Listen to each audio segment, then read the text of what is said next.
For those of you who are familiar with my work and familiar with my teachings and what I talk about, you already know that I went on a self-love journey that absolutely changed my life. I didn't know that I was doing that at the time. I just knew I didn't like the way things were. And so my mind and heart were open to receiving information and to practicing certain things in my life that really started to change my inner world. It was probably many years after the fact that I realized I really had become the love of my life, that is what I had done.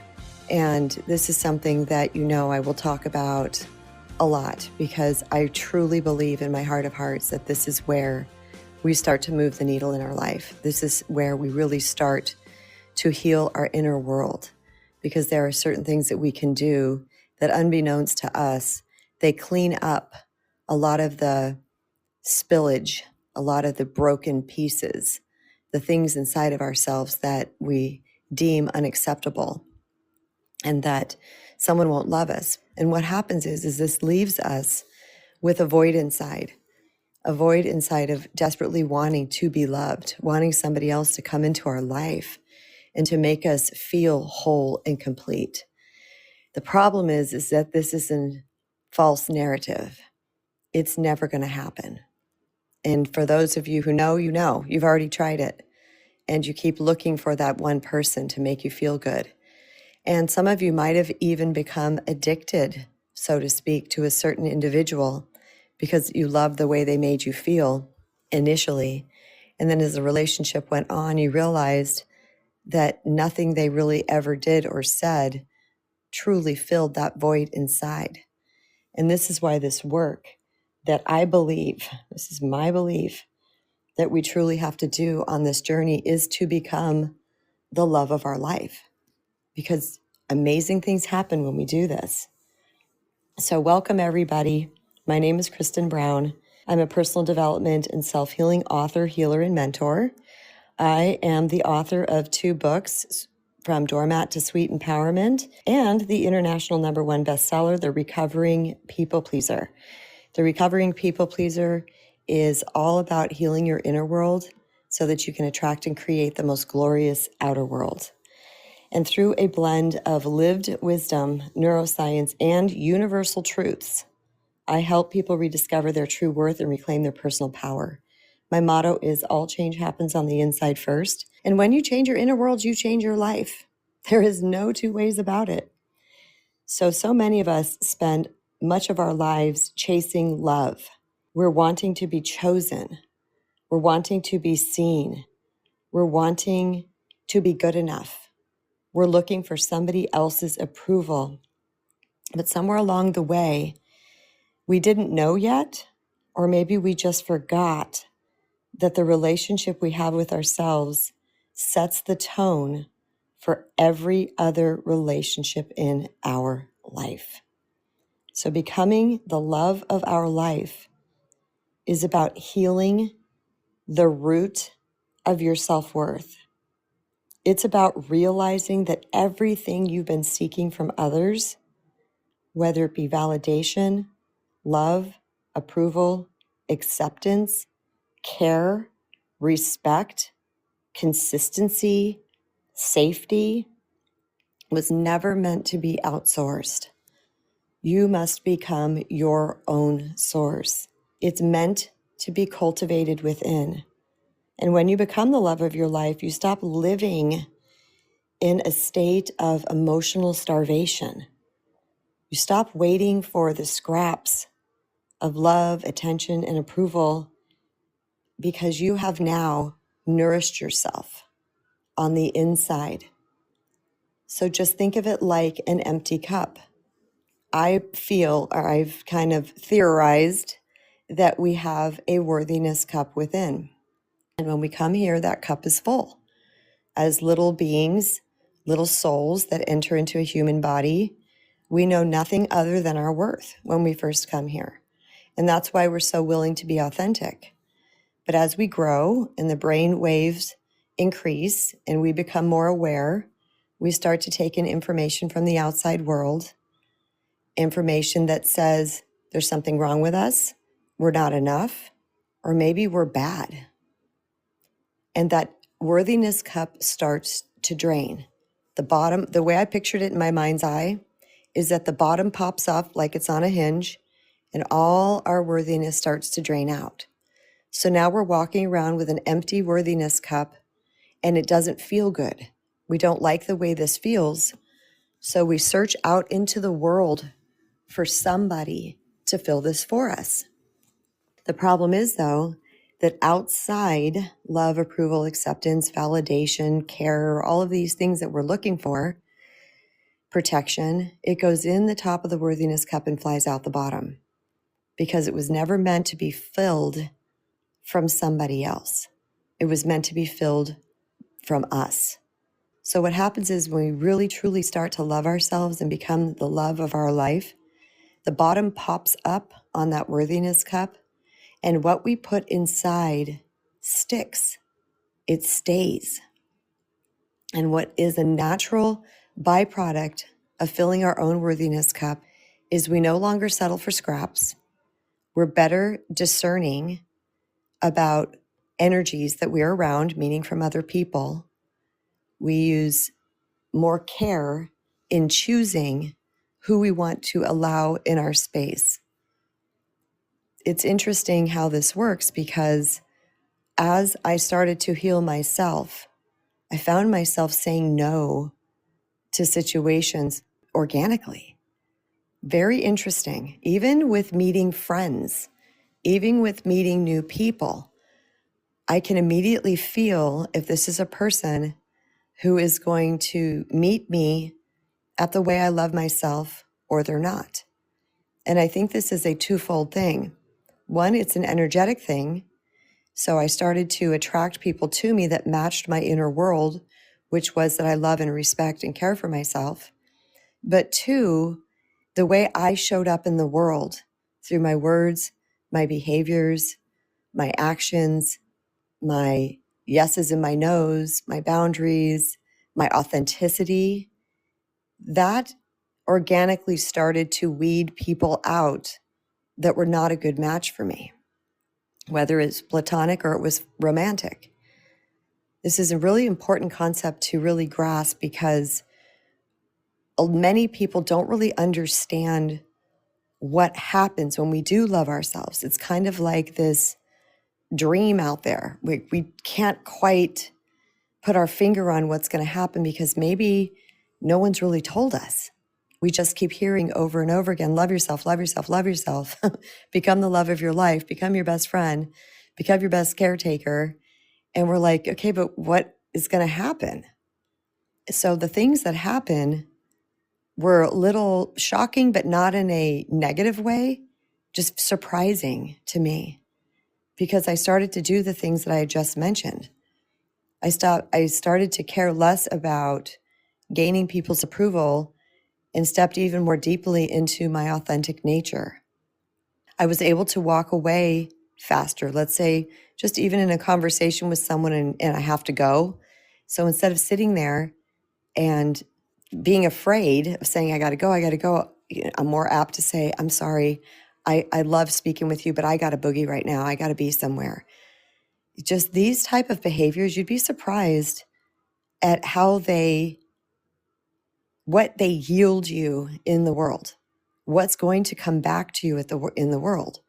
So someone, let's say, that just wants to suck from you, they're not going to like that because they want your time and attention all the time. And so they may move away from you and move towards somebody else that's going to give them that.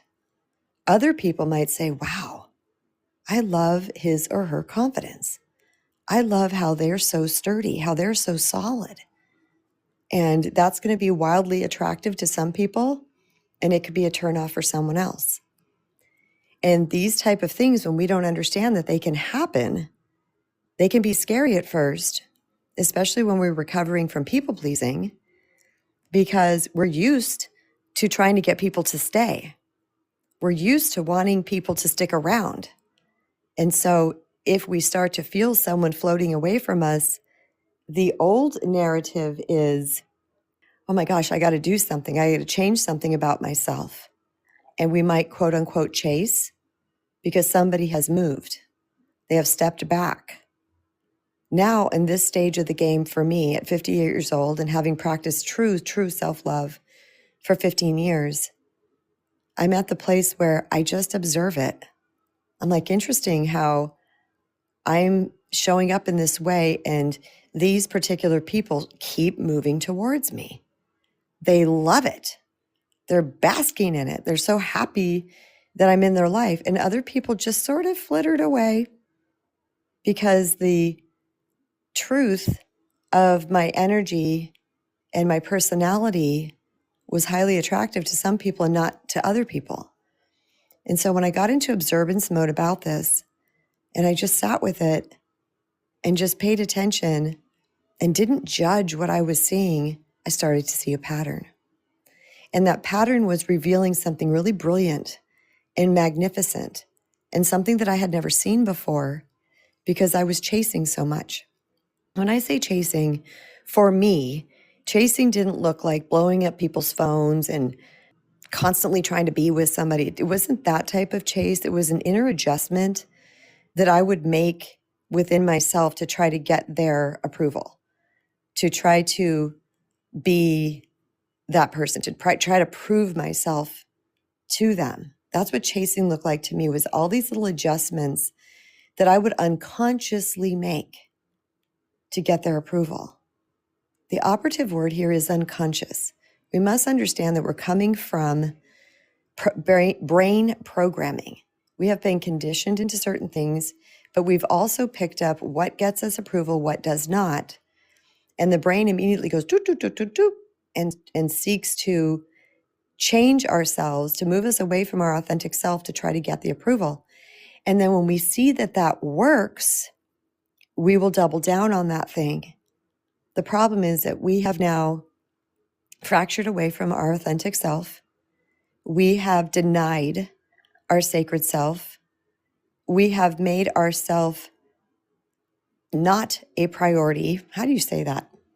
What would be a better way? Is there a word for not a priority? We have deprioritized ourselves. Hey, does that work? I like that one.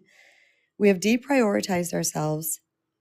And what happens is we tend to attract and keep people in our life who are interested in just taking from us on some capacity. When I tell you that I've had so many relationships, friendships, romantics, that as I started to do this work and work through this in the past 15 years, I'm very researchy. I want to see where dots line up. I want to see where puzzle pieces fit into place. I love to see patterns, and I talk to other people and ask a lot of questions. So I am a researcher of human nature. I'm a researcher of patterns. I love to see what happens. And time again, this theory has proved true, where when we're chasing, we're going to attract to us from a desperate energy, and an energy that likely is going to attract people to us that like that dimmed down version of ourself. They like that overgiver. They like that they're the center of our universe. They like that they say jump and we say how high. So there's going to be some changes that happen in your life when you truly start to love yourself. And this is something that I want you to get comfortable with. Now, I know it's going to feel weird at first. I get it. I understand it was weird for me too, because people started to pop out left and right. Some of my best friends. I was like, where'd you go? What's happening here? In one particular instance, I had one friend in quite a long time, I would say maybe 10 years, and I would consider a best. I don't consider people best friends anymore. I don't rate any of my friends like that.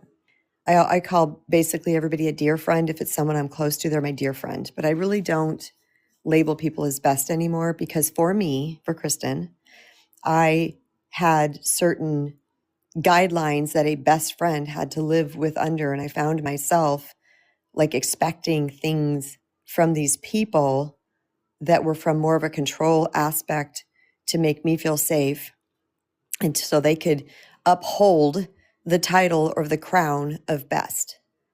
And I decided that wasn't healthy, and really to just let people show me who they are and to do and be exactly who they are.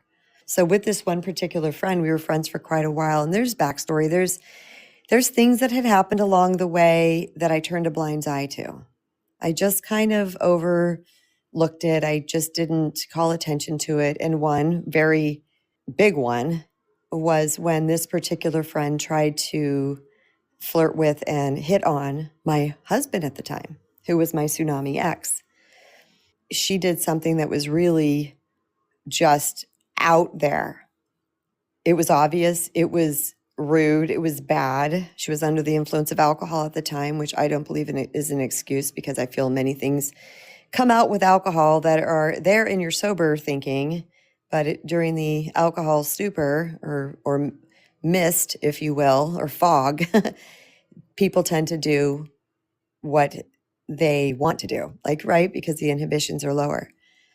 And I remember telling my husband and saying, what the heck was that? And he pulled me aside. He's like, don't make a big deal of it. Don't say anything. Don't make a big deal of it. And like the very conventional doormat that I was at the time, I didn't say anything because he didn't want me to. Now, this was my best friend. He didn't know her very much.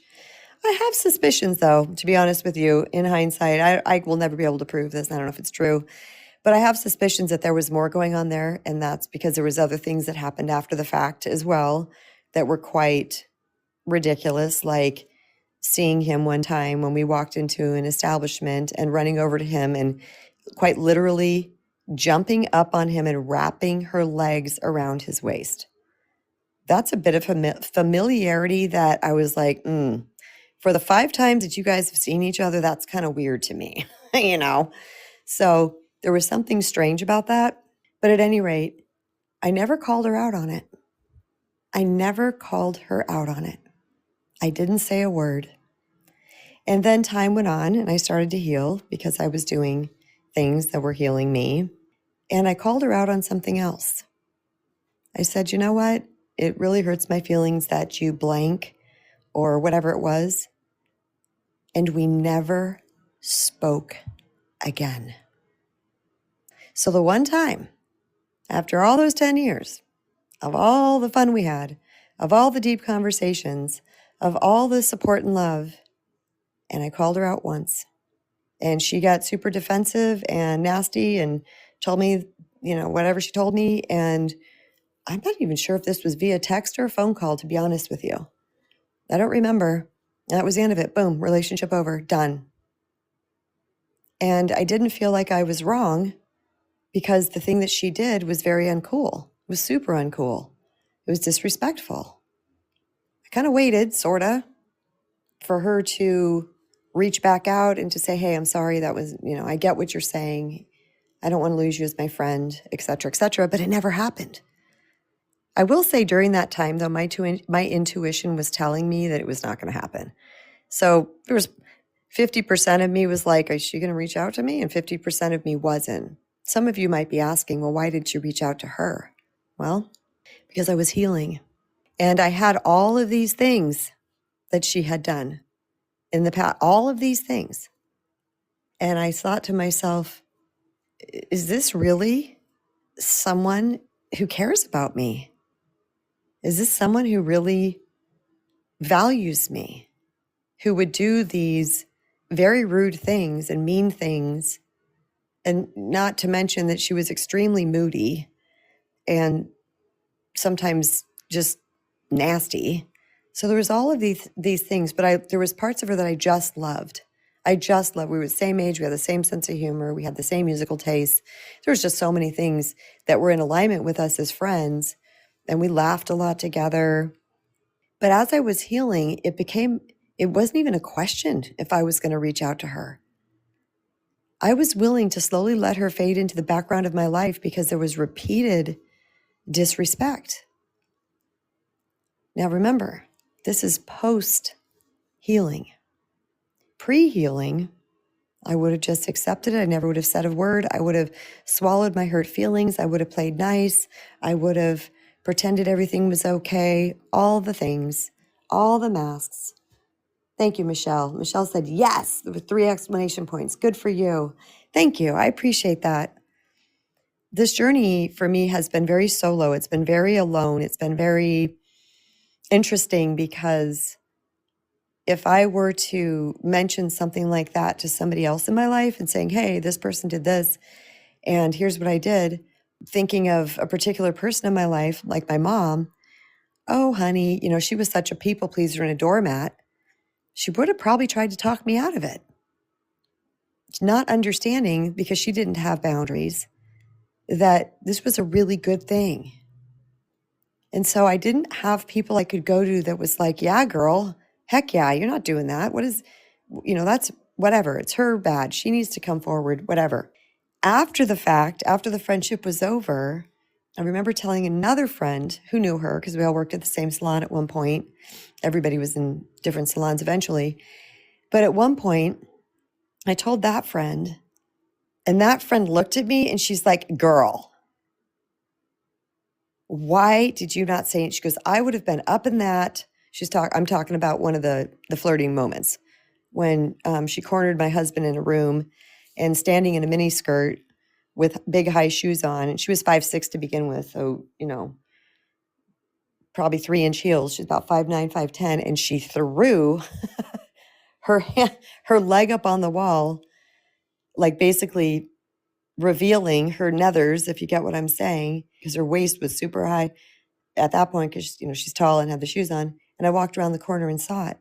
I was like, what are you doing? That was the thing he told me not to say anything about.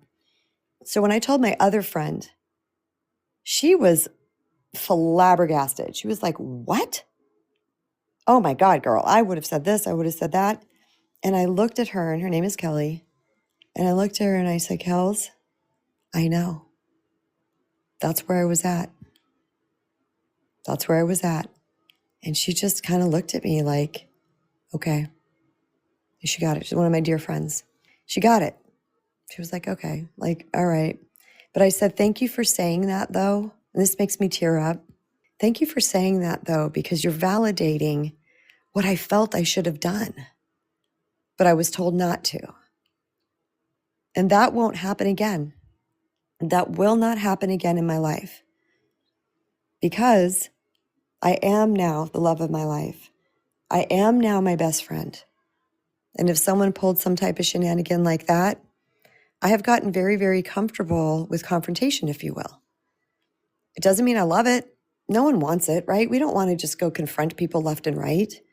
And when people say to me, I've heard this many times in my coaching, they'll say something like, well, I just don't like confrontation. I'm just not good at it. So I just don't do it. And they act like, it's just part of who I am. My astrology sign says I don't like confrontation.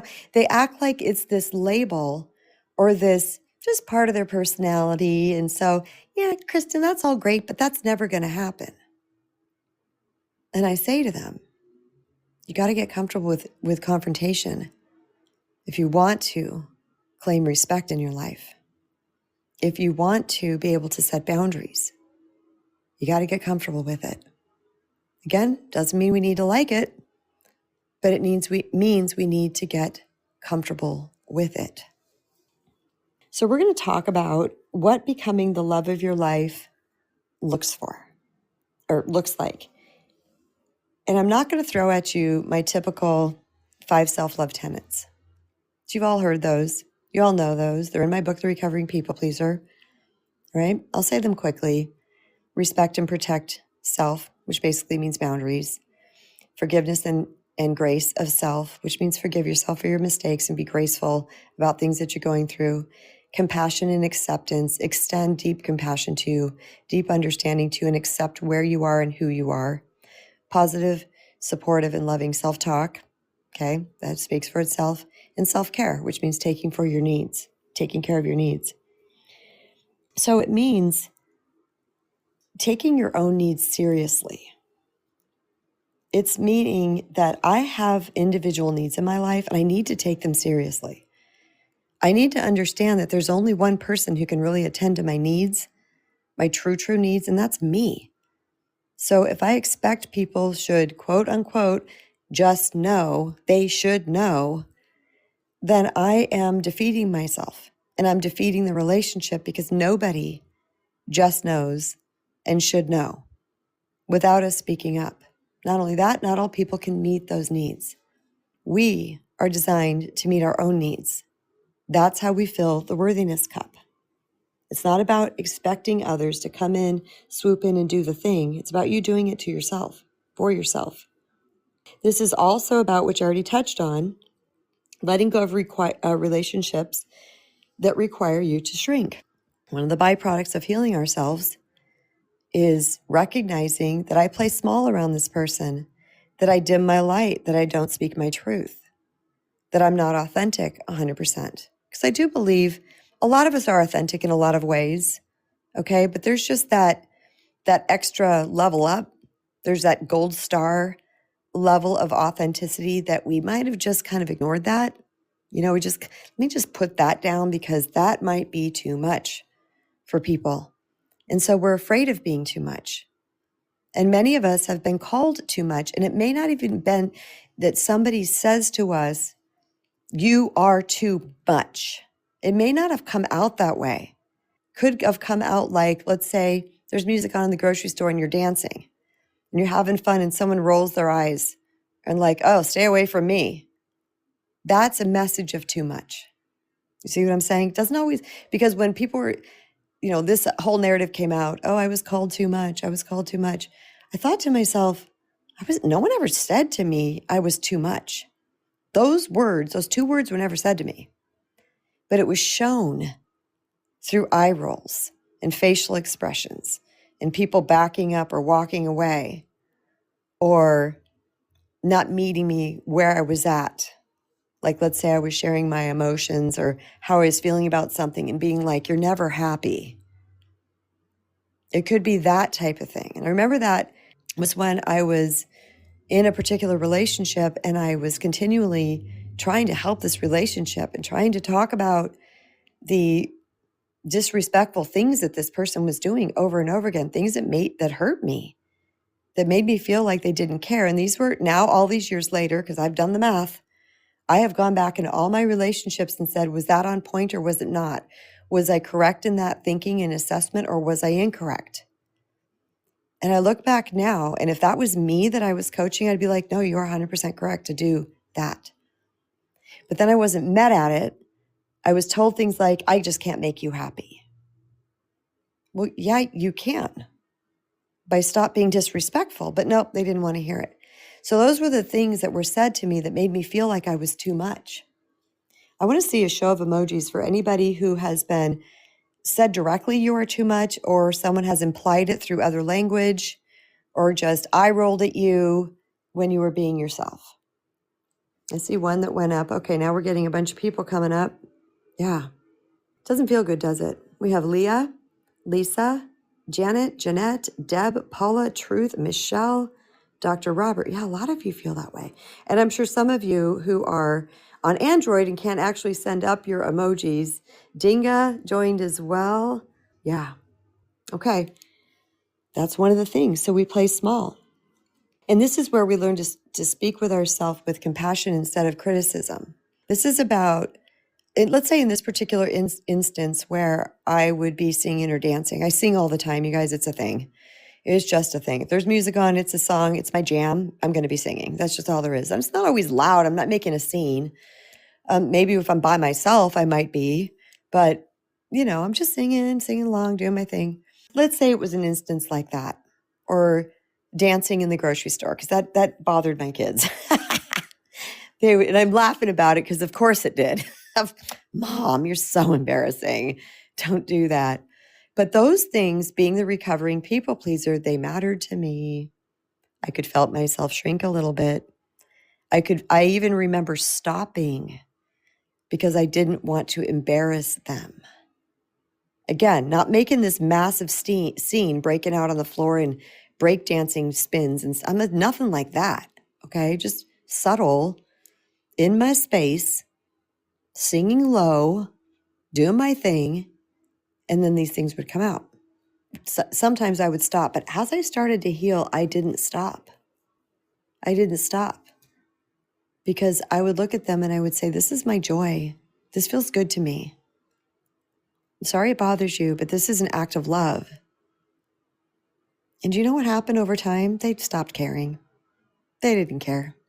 And I was also modeling to them what it looks like to be unapologetically myself, and hopefully leading them into being unapologetically themselves. So I started to be also compassionate with myself in ways that I would criticize. If I did something wrong, or I was going through something and I was judging myself, or whatever it might be, started to be very gentle with me, very compassionate with me. And I started to fill in so many cracks and so many little tiny voids. Think of a sponge. Think of your self-worth cup also as a sponge, where it's got all these little holes in it, right? That's what a sponge is. It's a million different holes.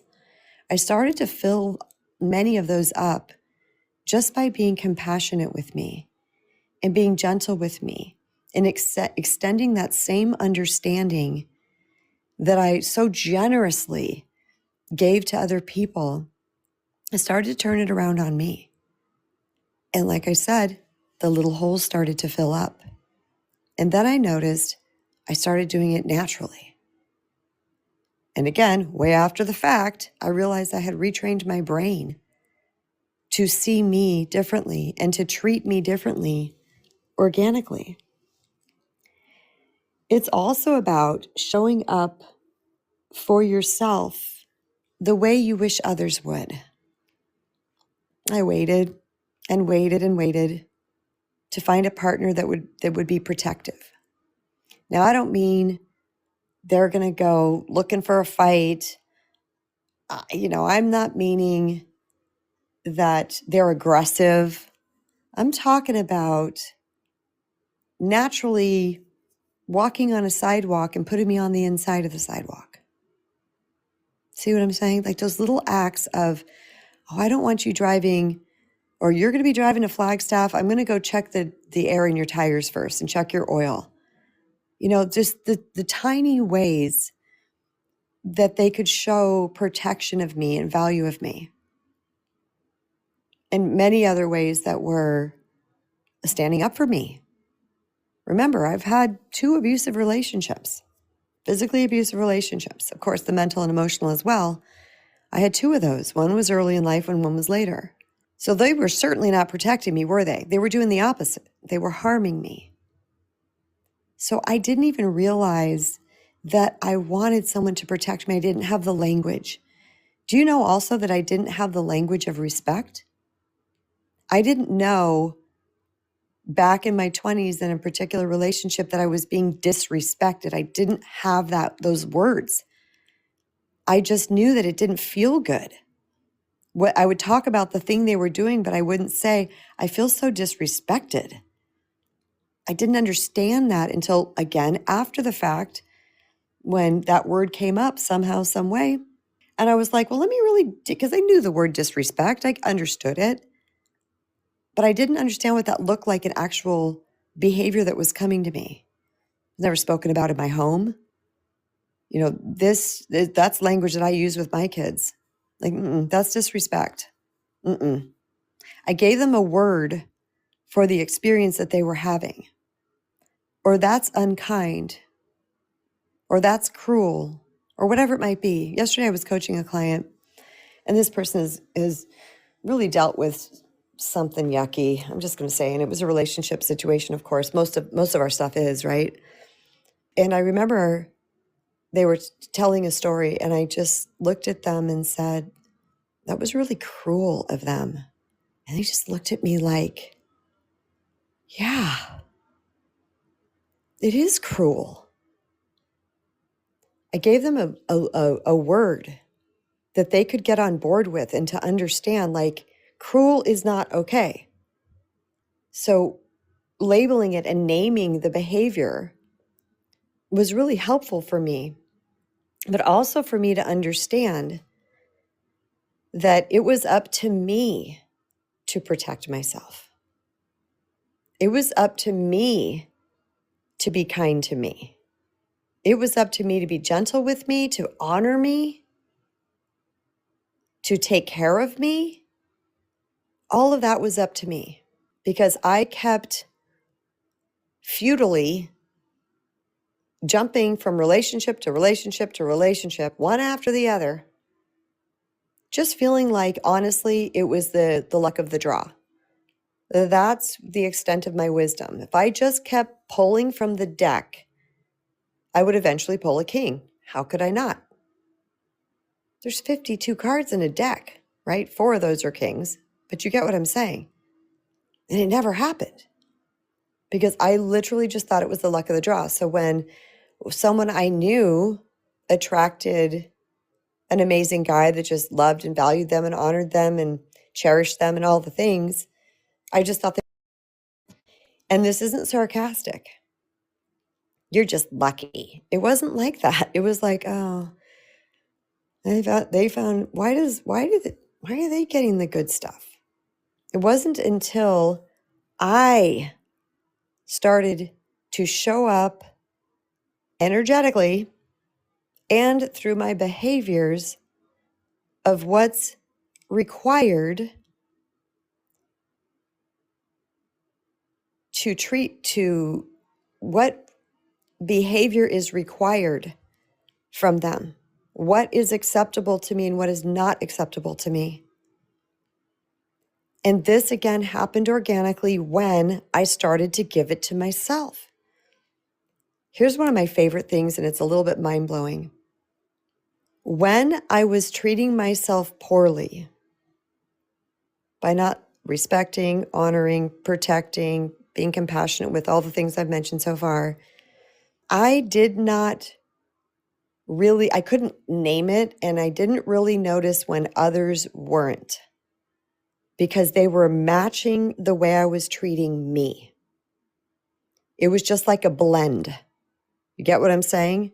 It's like pouring water into a water cup. You can't really tell what's their water and your water.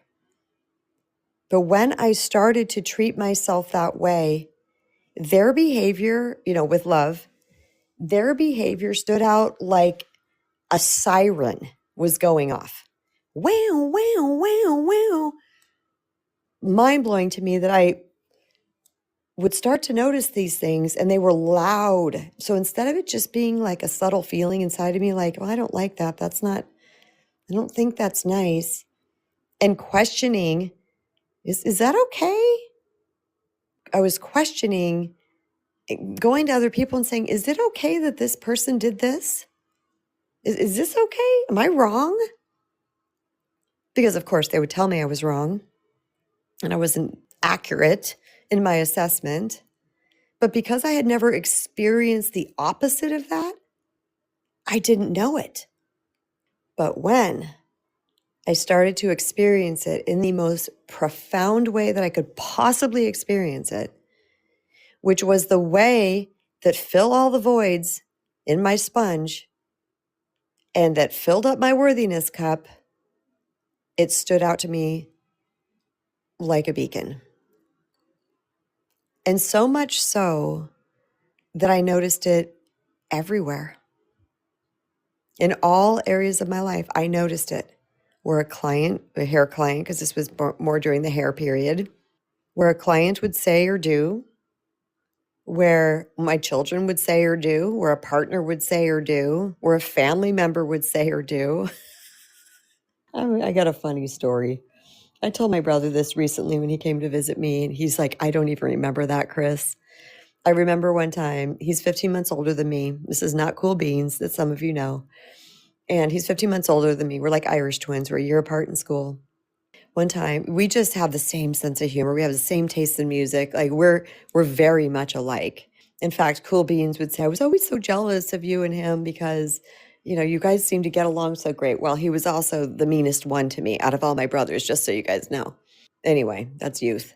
So he was going to come over one night, and I was alone. I was single during this time, and he was going to come over. He's like, "What are you doing tonight?" This and that. And I said, "Oh, the kids are here, and I'm doing this." And blah, blah, blah. He's like, "I'm going to come over." He said, "And let's watch MTV." This is when it was still music videos. I don't know what it is now. He's like, "We're going to watch videos because that's one of the things we did in our youth." He's like, "Get some beer, and I'm going to come over." I said, "Okay." So I got a 6-pack of beer. And he shows up. He walks in my house. I'm like, "Oh, yeah, you're here." And I'm like ready to have our little sibling party. And he makes 3 circles around my island. And then he opens my refrigerator. He grabs my 6-pack of beer and he left.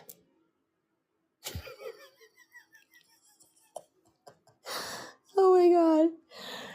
I remember just standing in my house going, what just happened? We need the laugh emoji, don't we, you guys? I swear to God. But it didn't even really register to me, because that's how he was with me. And that's how I let him be. And it wasn't shocking. It wasn't surprising. Like I said, when recently he came to town and we had lunch and it was amazing. And I told him that. He starts laughing. He goes, "I don't even remember doing that." I'm like, "Yeah, bro." He goes, and he had some nice words to say. He's like, "I'm sorry. I was in a messed up place during that year," or whatever it was. You know what I mean? He's like, "This is when this was happening. I don't know what the hell I was doing." I said, "I've kind of figured that." He was just sort of lost and what have you. But anyway, no harm, no foul. It's fine. Forgave him, love him. I don't even think I had to forgive him. I think I was just like, okay, well, that's him. But my point is that it wasn't until after the fact, after my healing, where I looked back on that and I thought to myself, that was not okay.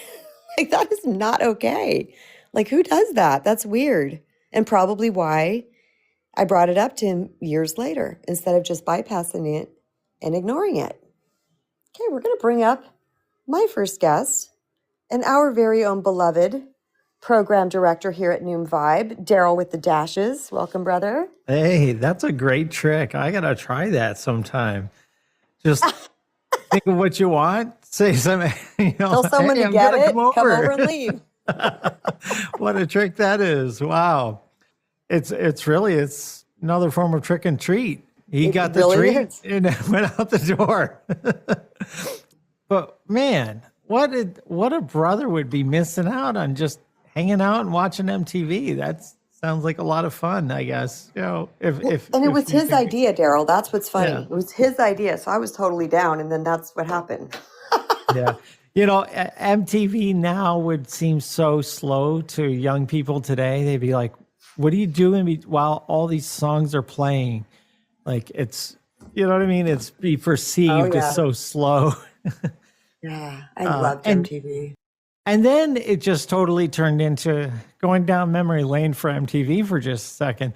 Then it turned into all of these shows, and it never turned back to what it originally was. I was thinking about that as you were talking about our lives, right? And how like our, 13 or 10-year-old selves had this like great idea of what we were going to be. And that's what MTV was. Like, it had this idea. We're just going to put videos on and have these VJs who are still on Sirius XM, by the way. Oh, wow. Yeah. And, we would be this thing that is like radio for TV.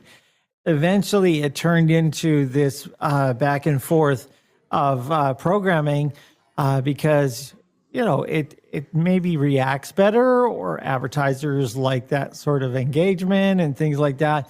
But I just kind of think about, this isn't about MTV. It's really about the idea of us and how we sort of can drift as we meet different partners, or we meet different jobs, or we meet different roles, how we can sort of drift away like MTV did from its original, calling or, remix of what radio was into the TV format. And that's a great metaphor, Daryl. Yeah. So I just wanted to just sort of bring it up because you were jogging that in my mind. I was just like, yeah, we can do the same thing and almost be unrecognizable to what our logo was. Our logo was MTV, and people would say, what does M stand for? Well, it was music videos. And you're like, wait, what did I used to stand for? Yes. And go back to that, right? 100%. Yes. Oh my gosh, yes. And it's interesting too, because this is a great metaphor for other things too, because have we ever had a product and then they give you the new version of the product and we're like, what is this crap? I like the old thing. When MTV started to change into all of those shows, I completely lost interest. I wasn't interested. I Me haven't too. watched it for I don't know how long. But the same thing with other products too. It's like that original form sometimes is the best possible form of the thing. Yeah. And also keep in mind that and this is where people don't give themselves enough leadership over themselves. When you have a sibling that doesn't get you, it feels like you either have to adapt or you're always going to fight or go back and forth, right? But when you get in the world and somebody just doesn't get you, they're not for you, right? Yeah. And so if your MTV is me, METV, like it's about me, not in a bombastically egotistical way, but as in, what is my genuine 10-year-old self calling me to be? Like, what did I stand for? What was my origin goal in life? And if you're falling away from that, you're betraying this self, this beloved that you are to love, right? And this whole concept of love, becoming the love of your life, it's like learning that the love of your life has been there since those early formative years. And if you fall yourself away from that, you're going to lose people just like MTV kind of did. So I don't know. Yeah, no, that's true. Thank you so much, Daryl. That was awesome. So glad you had time to come up. Bye, brother. Daryl with the dashes, everybody. Definitely give Daryl a follow. He has 2 podcasts that he hosts on here. He has Untrouble with Carrie Ham, beautiful, and also Deeper Planet. And Daryl's a really easygoing, nice guy, very gentle. Join his talks. Come up on his stage and roll around in these deeper ideas and things that he comes up with, because it's really fun to talk to Daryl and to hash things out. So definitely follow Daryl so that you're alerted when he comes on Untrouble podcast with Carrie Ham and Deeper Planet. By the way, he does have Carrie as a co-host, but they break for guests as well. So feel free to join, and he drops Carrie down, he brings up guests, and then it goes back and forth. So moving right along is a great segue into not settling. This is part of loving ourselves. And when we love ourselves really and truly, again, the natural byproduct is that we won't want to settle for scraps. We won't want to settle for crumbs when we know that we are worth the full meal, when we are worth the feast. We'll stop settling for the crumbs. We'll start saying, this is not enough for me. We will stop trading good enough for amazing. Now, this is good enough. This is okay. This works. No, we'll stop doing that. And most of the time, I'm talking about in relationships, but this can go across other aspects of your life as well, because you will know your worth, your foundation of self-worth, your self-worth cup is going to be so full. Your foundation is going to be so deep that you will inherently know that you're worth more than those little crumbs. Now, by the way, before self-love work, you are worth more than the crumbs. It's just that you don't know it. We don't know it until we fill that cup and our inner world starts to change, and the lens through which we see what's acceptable and not acceptable in life, when that starts to change, that starts to evolve, then we start to see things through a different lens. This is also true with career and reaching new heights in whatever form that might be. The same thing will happen where we might think before we do the self-love work and become the love of our life. We might just be settling with a lower tiered and paid job. Well, no, I can't ever get up to that, because you really, truly, from your level of self-worth, don't believe it's possible. So self-love is the cure for many things. This is why it blows my mind and why it has become my number one favorite topic. Because when we heal that self-worth, which is healable, by the way, 1000% healable. This is not just for Bob, Sam, and Ginger and Linda. It's available to everybody. But when we work on that self-love piece, when we truly start to give ourselves all of these things that I've been speaking about, the lens that we see ourselves, the lens that we see life, the lens that we see what we're capable of, everything up levels. It's a natural byproduct. And that's something I want you to understand. I want you to be very clear that this self-love work is not little fluffy butterflies and unicorns. It's not that. I love myself. No. Okay, because a lot of people say they love themselves and they show up in the world as this defeated version or someone who doesn't think they're worthy. This is about truly the act of self-love. This is about truly saying, I'm going to become the love of my life. I just had the little intuition nudge that came into my head. It's somebody who's listening is thinking, my God, does that mean I'm going to become selfish? No, because what is the root word here? Self-love. Love, capital L, love. This is not self-ego. This is not I'm going to trick myself. This is self-love, and anything of love is healing energy. And healing energy leads us to a more centered self. That's what healing energy does. It doesn't make us a jerk because it's rooted in love, which is the highest energy. That makes sense, guys? I think it does. I think you guys get what I'm saying. I get very passionate about these talks. I got a back channel message. Let me dip in real quickly. Oh, I love that. Janet said she recently bought a sign for her desk that says, "You decide your vibe." Absolutely love that. And I already read that message. And Leah said that they just canceled MTV at the end of the year. Wow. Holy moly, that's been decades that MTV has been around. I want you to understand that doing self-love work and becoming your own love of your life, it's not always glamorous. We talked about that already, that we can lose people, okay? But here's what's interesting.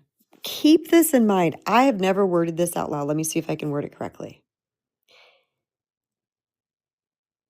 When you start to fill your sponge or your worthiness cup and someone leaves, it doesn't feel as devastating as it would have before, because instead of being a whole empty sponge, all the holes are empty, some of those are filled. So when the people do leave, it doesn't feel as devastating as it would have felt in the past prior to doing your self-love work. Because some of those spaces are filled, you've already started to heal your inner world. You've already started to love yourself. So it still may sting, it still may hurt, but it doesn't feel devastating to the degree that it would have in the past. It's wild. It's a wild phenomenon. So it's not that we're thinking, oh God, someone's going to leave my life. You know how devastating that has already felt. And you're like, don't want to risk that. Don't want to risk that. But remember, it's a result of your self-love work. And your foundation has changed. So the thick foundation you're functioning on now is going to respond and handle somebody's departure much easier than the little skinny plywood foundation that you were on before. That makes sense, guys? Yeah. Also, before I do also, let me read this message. Robin said, I think that if you can recognize you have been getting scraps, you are on your way to expecting more. Yes, right there. Shift in trajectory, right, Robin? You've recognized, I've been getting scraps. Right there. You've already gotten on the yellow brick road. If you love yourself enough to know you deserve more is paramount. Yes. It's just hard to move into that because you're not sure how to start. Yes. Get my book. That's what I'm going to tell people. Listen to my talks. I go into this at length. It's all wrapped up and interwoven with everything I talk about. Everything I talk about is rooted in self-love, even if it doesn't appear, except when we did the recipe, the recipe talk, but it's all rooted in self-love. And I call it reclaiming your personal power, but also self-love. So when you start to put these things into place, you're going to notice that things are going to change. Change is inevitable. If you're liking what's familiar, you're not in the right game. If you're that person that's like, I want to know what to expect every single day. I love the pattern. I love what's the word I'm looking for? Not the pattern. I can't remember. I was just talking to someone last night about this. Now I'm forgetting the word. If you're so comfortable in where you were and you're like, nah, I don't want to have anything else change for me, then you're not going to be able to reap the benefits and pick the fruit of your harvest because you want to stay stuck in that thing. So there is always a level of unknown and a degree of uncomfortability during this because we're entering into a space that we've never been in before. So sometimes this is going to require that we sit in quote unquote solitude or be on a solo journey for a while rather than just slipping back to what's familiar. Well, let me just call that old friend back again because she's what I know. There is no part of me. And do you know that I miss that friend to this day? I miss the good parts of her to this day. But there is no way in hell I would ever call and try to rebuild that friendship with her unless or until I know that she has done some healing work and she wouldn't show up the way that she was showing up. Not going to do it. It's also going to require that we say no to people and situations that no longer align with us. And that can be a hard thing for many. It is at first. I will say it is at first because we're dipping our toe in the pool. We're not immersed in the pool, swimming around the backstroke and the breaststroke and the freestyle. We're not just in there, woo, woo, woo. We're like, and the toes kind of going in the pool. And we're like, what's going to happen? Again, the unknown. Healing work is courageous work. It's vulnerable work. It's being honest with yourself. It's stepping into spaces you've never been in before. But rather than freaking yourself out and acting like this is a really bad thing, how about just getting curious and saying, I wonder what's going to happen now. I just set a boundary. And what's that friend going to do? Or that partner or that parent or that child? What's this person going to do? Let me see how they respond to this. It's about putting the toe in and then all 5 toes and then up to the arch of your foot and then up to your heel and then up to your ankle. It's about forward movement. It's about pausing. It's about backsliding sometimes. But the one thing I will tell you about setbacks or backsliding, every single time where I thought I was stagnant or I was backsliding or there was a setback, it was always a setup for something even bigger. It was kind of like pulling the rubber band back and then letting it go, or the arrow, pulling an arrow back. There's a lot of resistance, right? When you're pulling that arrow back, you hate it. You don't like what's happening in your life. And oh my God. And then all of a sudden, poof, you let go and the thing flies. There was always some massive up-leveling that happened when there was a rocky road, when it got bumpy. So instead of falling into the idea that I'm doing this wrong, or I'm not good enough, or this is taking too long, or I suck, sit with the idea that this is a process. Just like baking a cake is a process. Just like making dinner is a process. Just like building muscle is a process. Just like losing weight is a process. Just like conceiving and birthing a baby is a process. There's so many processes in life, and as humans, we want to speed everything up. We want to get to the goods now. Well, you don't want to take a cake that requires 40 minutes of baking. You don't want to take it out after 20. You don't want to have a baby at 5 months when you need to have them at 40 weeks. You don't want to dig up a seed every other day to see if it's getting sprouts on it because it needs to nestle into the soil. You don't want to cut open a cocoon to let the butterfly out because then it won't be able to fly. One of the best things that I ever gave myself was the gift of everything is purposeful and everything is working out for me and everything is happening for me, not to me, even the tough stuff. And I love still to this day when I hear that same thing set out in the world. I was listening to, a podcast recently. I don't even remember who was on it. And they said that same thing. I think this was the one I was listening to on Mel Robbins' podcast. And the woman is a astronaut. She brought up that concept too. And I love to hear how other people unpack it and talk about it and what it meant to them. It always fills me up. I was like, yep. So we can look at life as a series of unfortunate events and we're just unlucky and everything sucks and all these things. Or we can go, maybe I've looked at my life through a completely skewed lens. What if I looked at the fact that I attracted an abusive partner as a message about my energy? I'm talking about me right now. Think about my abusive partner I had from 17 to 19 years old. Maybe there was a message in there. Of course, I didn't have any teachers and mentors at that time, and I didn't really tell anybody what was happening. But let's just saying I did. Let's saying I knew what I know now. I knew that. Why did I attract this person? And moreover, why did I stay? Why did I find it difficult to leave? Why was I afraid to leave? Why was I afraid to tell people? What was going on?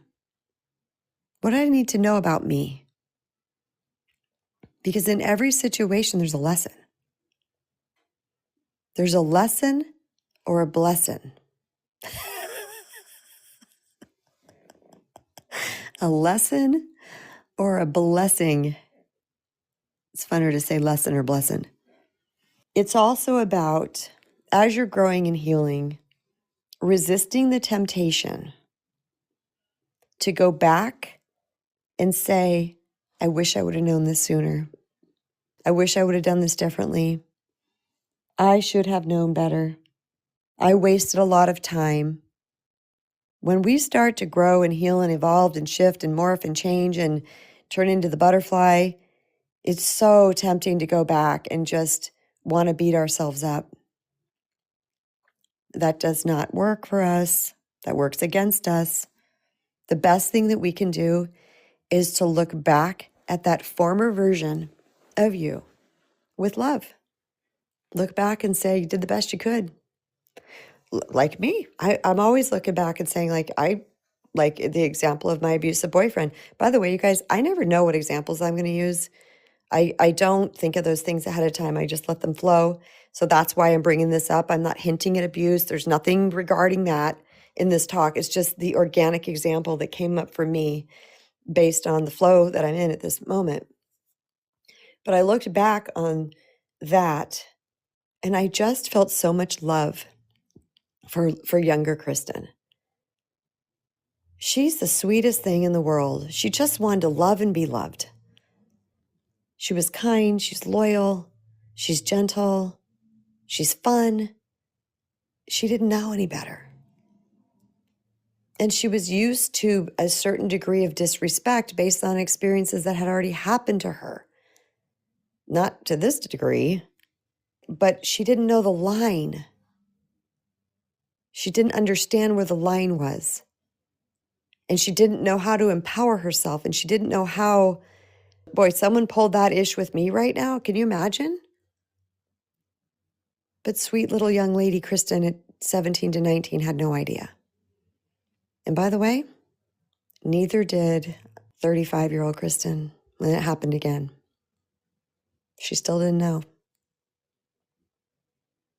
But she's here. She is gritty. She is determined. She is resilient. She is tenacious. She's courageous. And she made it through all of those things, and it actually came out better each time. And I'm sure this is the story for you. So don't think that you're going to look back and you're going to say to yourself, oh, I should have known better. I wish I'd known better. I wasted so much time. The best 15 years of my life were spent with that man or woman, these type of things. Say to yourself, did you do the best you could? Did you think you were doing the right things? I guarantee your answer is yes. And this is why self-forgiveness is so incredibly important, and why giving ourselves grace is so important, because they're both acts of becoming the love of your life. The love of your life forgives you. The love of your life is graceful with you. In closing, we're going to do a little practice, if you can, if you're safe to do so. It's going to be very, very short. Everybody, if you will, take a very deep breath.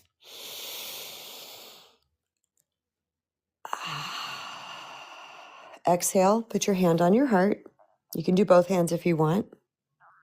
Ask yourself this question. Where in my life have I been waiting for someone else to give me what I can begin to give myself? Where in my life have I been waiting for someone else to give me what I can begin to give myself? What does love from me to me actually look like in practice? What does love from me to me actually look like in practice? What's one small way I can show up for myself today, even if no one notices? What is one small way I can show up to myself / love myself today, even if no one notices? Remember, this is an inside job. We don't need to go announcing everything that we're doing. It doesn't mean a bold boundary sometimes. Sometimes it's just changing the language we're using to describe ourselves. Sometimes it's not beating ourselves up when we look in the mirror. It's not always going to be out there. So much of this is inside. Let the answers come to you organically, not from the mind, not from the overthinking, but from that deep inner knowing. Because we already know, by the way, you guys, we think we don't. I'm here to tell you and to stand on this hill boldly, we already know. So when we say, I don't know, we do. Yeah, we may not know what country the Nile is located in or what city the pyramids are in, but we know things about ourselves. We know everything about ourselves because it's ourselves. We may not want to be honest with ourselves. We may be hiding from truth, but we know. So letting yourself know and knowing that this is where your power lives and this is where your self-worth begins to grow. I want to end this conversation today with a mantra. And I hope that you're in a place that you can say this out loud, or at least to yourself.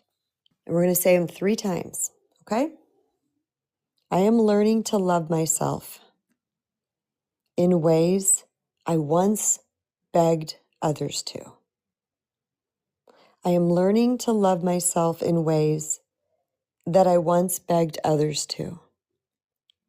I am learning to love myself in ways that I once begged others to. You can change that up to any language that feels better to you. Like, I'm learning to love myself in ways that I expected others to. I'm learning to love myself in ways that I never have before. Or just I'm learning to love myself. Make it yours. Anything I say, like in this regard, make it yours. The next one, and there's only two, is I'm no longer waiting to be chosen. I am choosing myself now. I am no longer waiting to be chosen. I am choosing myself now. I am no longer waiting to be chosen. I am choosing myself now. Say these repeatedly. Say them slowly. Say them intentionally. And literally add the emotion to it. When we add emotion to our words, that creates heart-brain coherence, and we actually rewire the brain. It's not enough to just say, I'm no longer waiting to be chosen, I'm now choosing myself. I am no longer waiting to be chosen. I am now choosing myself. I am no longer waiting to be chosen. I am now choosing myself. Do you feel the energy shift in that? Always, with affirmations and mantras, always add the emotion to it. Because this is why people say affirmations don't work. They actually do work, and they work quite well. When we do them consistently, we add the emotion to them. This is how you train your brain. I want to thank everyone who joined me today on Empower Hour with KB. I hope you got a lot from this conversation. If you did, I always love when you guys back channel me and say I needed that, or here's what I picked up from that, or that was great, or I'm going to share this with so-and-so. It really allows me to know that I'm on track with delivering information that you guys enjoy and value. Also, you're always welcome to send me a DM here on Noom Vibe, or email me at hello@kristenbrown.org if you have a topic that you would like me to touch on. Thank you. Happy Friday. Have an amazing, blessed, beautiful, glorious, authentic, and self-love-filled weekend. Please know you have everything it takes to heal. Everything. Everything. It's time to stop outsourcing your love and worth and give it to yourself. Thank you so much, everybody. Much love. Bye.